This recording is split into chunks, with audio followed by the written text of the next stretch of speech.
Alors 5 ans après le plan de prévention du stress, des risques psychosociaux dont on a beaucoup parlé il y a 3-4 ans, l'accord national interprofessionnel sur le stress, sur le harcèlement, la section a estimé qu'il était important de faire le point sur le sujet, compte tenu d'un contexte externe de crise qui n'a pu qu'influer sur le sujet et sur le traitement de la question. Donc nous avons souhaité faire le point sur ce sujet, notamment pour des populations comme les demandeurs d'emploi, dont on parle peu souvent sur cette question.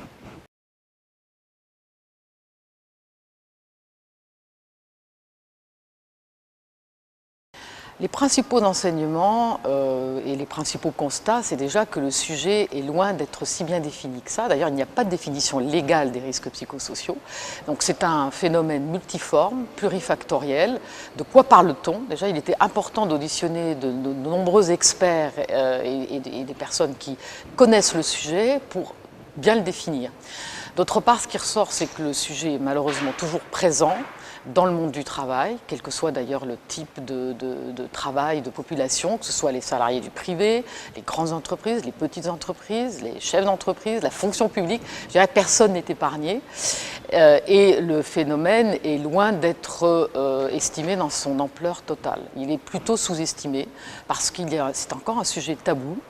Les personnes qui sont malheureusement quelquefois en souffrance n'osent pas forcément en parler, et il y a des situations telles que des situations de harcèlement moral, sexuel, qui concernent majoritairement les femmes, dont on ne parle pas forcément. Donc c'est un sujet pour lequel les acteurs se sont plus mobilisés depuis quelques années, notamment les pouvoirs publics, les partenaires sociaux, les entreprises se mobilisent sur le sujet, mais qui reste encore de grande ampleur et sous-estimé, pour lequel il faut continuer à avoir des actions de prévention, notamment primaires.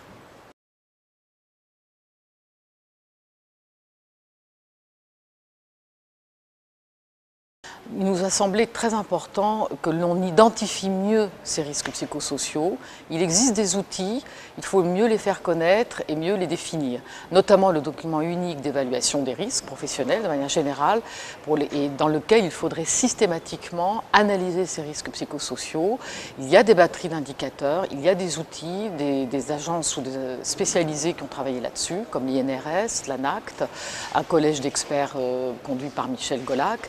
Donc, cela mériterait d'être mieux connu, mieux défini au niveau national, comme d'autres pays l'ont fait, comme le Québec, qui a effectivement défini un outil qui est utilisé au niveau national au Québec. Ils sont très avancés sur le sujet. Donc nous recommandons déjà de prendre en compte une meilleure identification de ces risques psychosociaux, un meilleur suivi statistique, parce qu'on ne sait pas toujours en termes de chiffres de quoi l'on parle. Également relancer, réactiver tout ce qui est expression des salariés sur leurs conditions de travail. C'est un dispositif très important. On s'aperçoit qu'avec les lois Auroux d'il y a 30 ans, c'était déjà important, mais ça continue à être un sujet majeur. Et on sait aussi que par l'expression directe des salariés sur leurs conditions de travail, on résout beaucoup de problèmes, beaucoup plus simplement qu'en attendant que la situation devienne conflictuelle.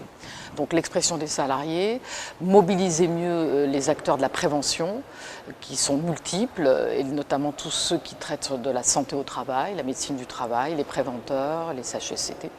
Donc voilà tout l'ensemble de nos axes, et également étendre à la fonction publique un certain nombre de dispositifs qui existent dans le privé. Il faut les déployer et mieux les prendre en compte dans la fonction publique.